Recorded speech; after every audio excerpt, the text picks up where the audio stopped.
에릭 아담스 뉴욕시장이 뉴욕시 교통안전계획에 역사상 가장 큰 규모인 9억 400만 달러를 투입한다고 밝혔습니다. 지난 주말 워싱턴 DC에서 발생한 총격으로 어린이를 포함한 4명의 시민들이 부상을 당했습니다.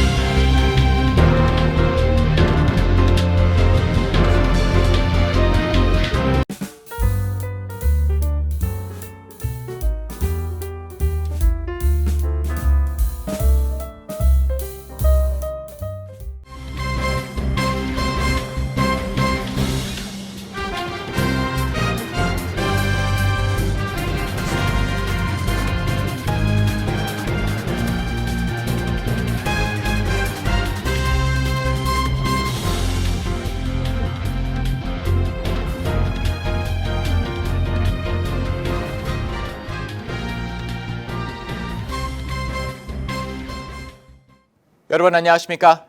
KBTV 뉴스9 이창원입니다. 코로나19 사태 완화로 한인들의 한국행 수요가 급증하면서 대한항공이 다음 달 뉴욕 출발 인천 도착 항공편을 늘리기로 했습니다. 한국 정부의 사후적 거리두기가 해제되고 해외 입국자를 대상으로 한 격리도 면제되면서 한인들이 한국 방문을 계획 중이지만 좌석이 빠르게 매진되고 있어서입니다. 첫 번째 소식 김은지 기자가 전합니다. 24일 항공업계에 따르면 대한항공은 5월 중으로 뉴욕에서 출발해 인천으로 도착하는 항공편 4대를 투입하기로 했습니다. 이병훈 대한항공 미 동부 지점장은 한국에서 해외 입국자 대상 격리가 사라지면서 한인들의 한국 방문 수요가 늘고 있어 추가 운항편을 투입하게 됐다고 설명했습니다. 이에 따라 현재 매일 오후 1시 10분에 뉴욕에서 인천으로 출발하는 K2082편 외에 5월 20일, 5월 22일, 5월 27일, 5월 29일은 오전 10시에 출발하는 한국행 대한항공 항공편 K9090이 하나 더 생겼습니다. 인천공항에 도착하는 시각은 다음날 오후 2시 45분입니다. 다만 한국 출발 뉴욕 도착 항공편은 늘리지 않았습니다.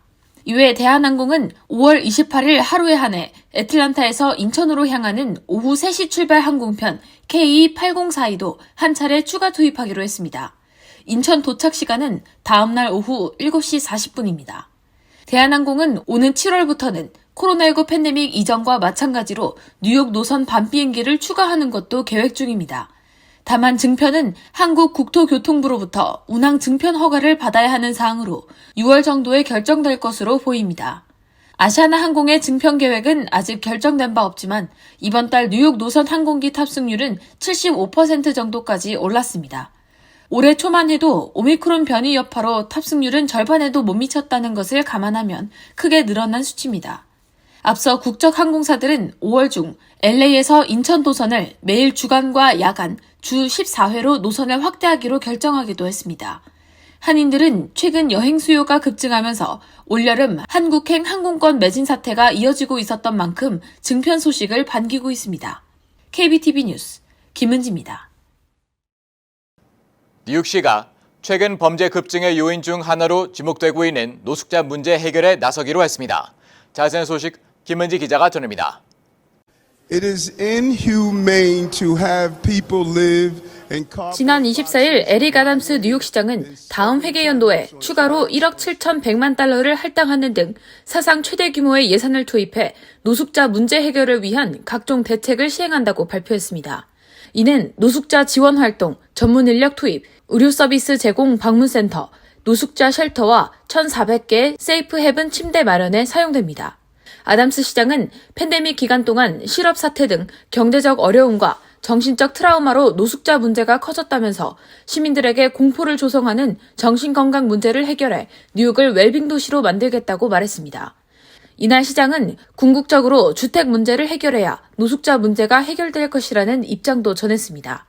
세입자 보호 조치가 이루어지고 서민주택 제공이 확대되는 등 장기적인 노력도 필요하다는 설명입니다. 이 중 세이프 헤븐 침대는 거리와 전철역 등을 헤매는 노숙자들을 이동시켜 거주할 수 있도록 하는 단기 거주시설로 노숙자들은 이곳에 머문 뒤 단계적으로 영구주택으로 이주하는 절차를 밟게 됩니다. 간호사, 정신건강 전문가, 사회복지사 등의 전문 인력이 상주해 의료 서비스를 제공하는 방문센터는 추가로 3개소가 개설됩니다. 팬데믹 이후 인적이 끊긴 맨해튼 오피스가와 전철역 등지에 노숙자가 몰리면서 큰 사회 문제로 지적돼 왔습니다. 타임스퀘어 전철역 아시안 여성 사망 사건과 차이나타운 아파트에서 피살된 한인 크리스티나 유나 이씨 사건 모두 용의자가 노숙자 전과자였습니다. 범죄 전과가 있는 노숙자나 정신 이상자가 반복해서 범죄를 일으키고 있지만 시 당국이 관리에 실패했다는 지적입니다. 이 같은 노숙자 문제는 도시 안전에 위협이 될 뿐만 아니라 경제 회복까지 저해하는 것으로 나타났습니다. 최근 조사에 따르면 뉴욕 시민의 74%가 팬데믹 이후 대중교통 안전이 악화됐다고 답했고 94%는 노숙자, 정신질환자 문제 해결에 시정부 조치가 미흡하다고 답변했습니다.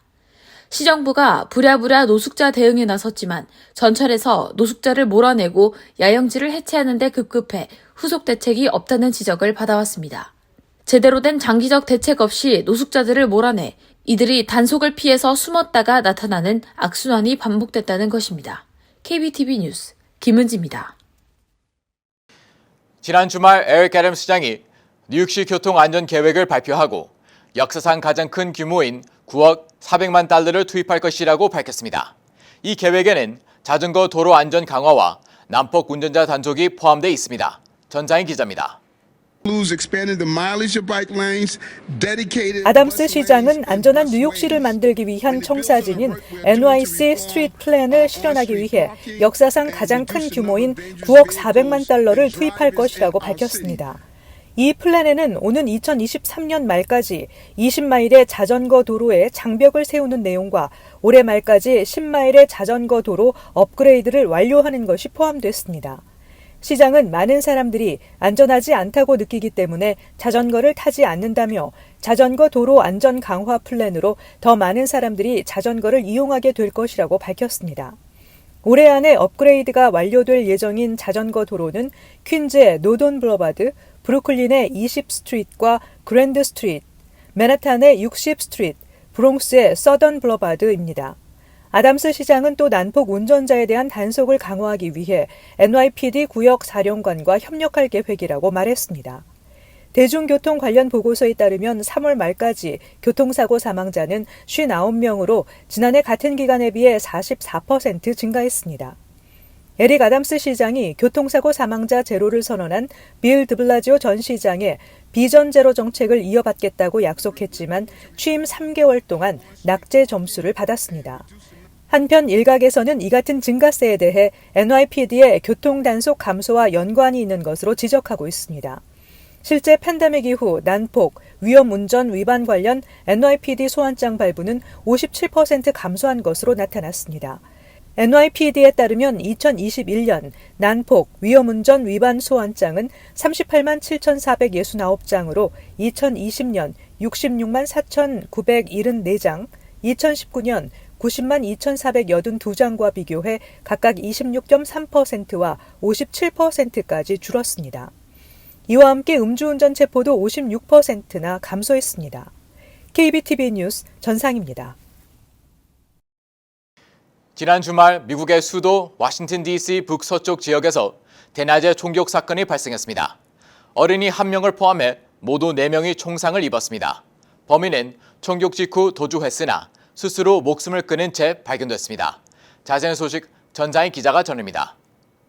언론 보도에 따르면 워싱턴 DC 북서쪽 지역의 커네티컷과 인근에서 여러 발의 총성이 울려 퍼졌다는 신고가 경찰에 접수됐고 출동한 경찰은 현장에서 총상을 입은 50대, 30대 어른 2명과 12살 어린이 1명을 발견해 병원으로 옮겼습니다.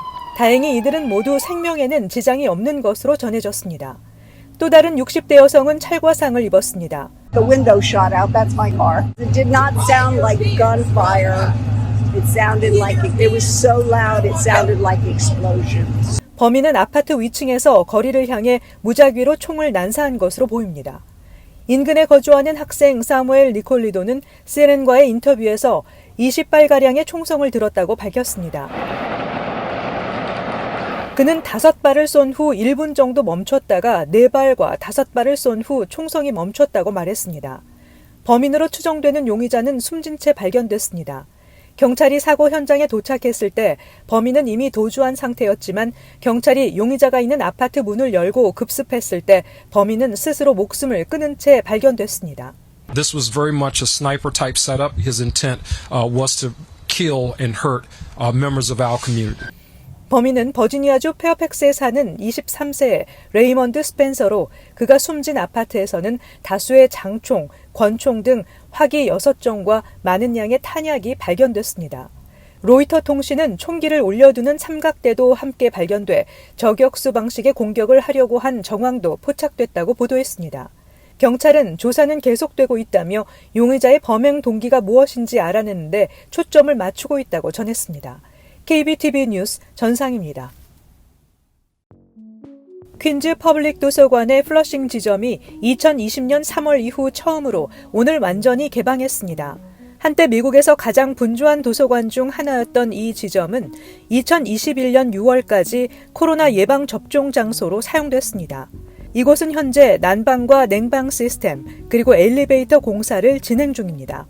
이 도서관은 2019년 170만 명의 방문자를 기록했으며 18만 4천 명의 뉴요커가 이곳에서 제공되는 영어, GED 준비 과정 등 기타 프로그램을 활용했습니다. 월코 CEO는 플러싱 지점은 일주일 내내 열려 있으며 새 기금을 통해 훌륭한 직원을 고용하고 지역사회의 요구에 부응할 것이라고 밝혔습니다. 뉴욕시 교육국은 내부 감찰을 통해 100명에 못 미치는 학교 직원들이 허위 코로나19 백신 접종 증명서를 제출한 사실을 적발해 이들에게 무급 휴직 처분을 내리겠다고 통지했다고 뉴욕타임즈가 보도했습니다. 무급 휴직 처분을 받은 교사들 중 일부는 자신이 올바른 절차를 따랐지만 실수로 휴직 처분이 내려졌다고 주장하고 있습니다. 뉴욕시 최대 교원 노조인 교사연맹 측은 시 당국이 백신 증명서가 허위라는 추측만으로 이들에게 일방적으로 급여 지급을 중단하는 것은 부당하다며 통지를 취소하라고 요구했습니다. 빌 드블라지오 전 뉴욕시장은 지난해 8월 모든 교사와 교직원은 백신을 맞아야 한다고 의무화했습니다. 미국에서 지방정부 공무원 전원에게 백신 접종을 의무화한 첫 조치였습니다. 캐시 호클 뉴욕 주지사는 지구의 날을 맞아 뉴욕시 전역에 올해 말까지 60대의 전기버스를 추가로 도입하는 등 과감한 재생에너지 투자를 펼친다고 발표했습니다. 호클 주지사는 2030년까지 재생에너지 비중을 70%까지 늘리고 탄소 배출은 2050년까지 86%까지 감축할 것이라고 밝혔습니다. 발표에 따르면 메트로폴리탄 교통공사가 올해 말까지 60대의 전기버스를 추가로 시 전역에 배치할 예정입니다. 이들 신규 도입 전기버스는 퀸즈 그랜드 애비뉴와 자메이카, 브루클린, 이스트 뉴욕, 브롱스 킹스브리지, 스태튼 아일랜드, 찰리스톤 등 시 전역 6곳의 차량 기지에 배치됩니다. 전기버스 운행 노선은 대기 오염 정도가 심한 지역에 우선적으로 적용되며 특히 전체의 75%는 대중교통 노선이 취약한 저중소득 커뮤니티에서 운행됩니다. 어제 맨하탄 첼시 지역에서 길을 가던 69세 아시안 여성이 이른바 묻지마 폭행을 당해 경찰이 아시안 혐오 범죄 가능성을 조사하고 있습니다. 뉴욕포스트에 따르면 맨하탄 웨스트 19 스트리트과 9 애비뉴 교차로 인근에서 피해 여성이 길을 걸어가던 중 반대 방향에서 걸어오던 용의자가 아무런 이유 없이 갑자기 피해 여성의 복부를 가격했습니다. 피해 여성은 인근 레녹스힐 병원으로 옮겨져 치료를 받았으며 용의자는 폭행 직후 19 스트리트 선상에서 서쪽으로 도주한 것으로 알려졌습니다. 경찰은 이번 폭행이 증오범죄일 가능성이 있다고 판단하고 뉴욕시경 혐오범죄 전담반이 수사를 벌이고 있다고 밝혔습니다. 잠시 후 커뮤니티 브리핑을 전합니다.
이어서 환율과 증시 전해드립니다.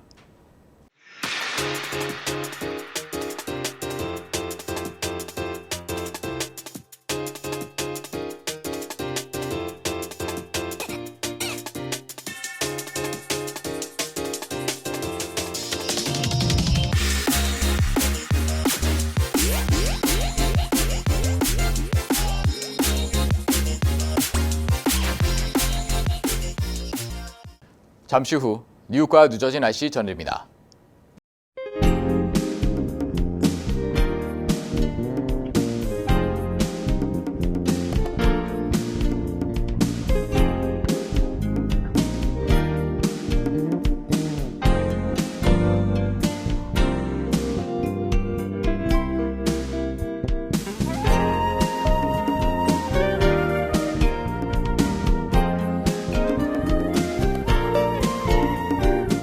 KBTV 뉴스9 마칩니다. 오늘도 시청해주셔서 감사합니다. 편안한 밤 보내시기 바랍니다.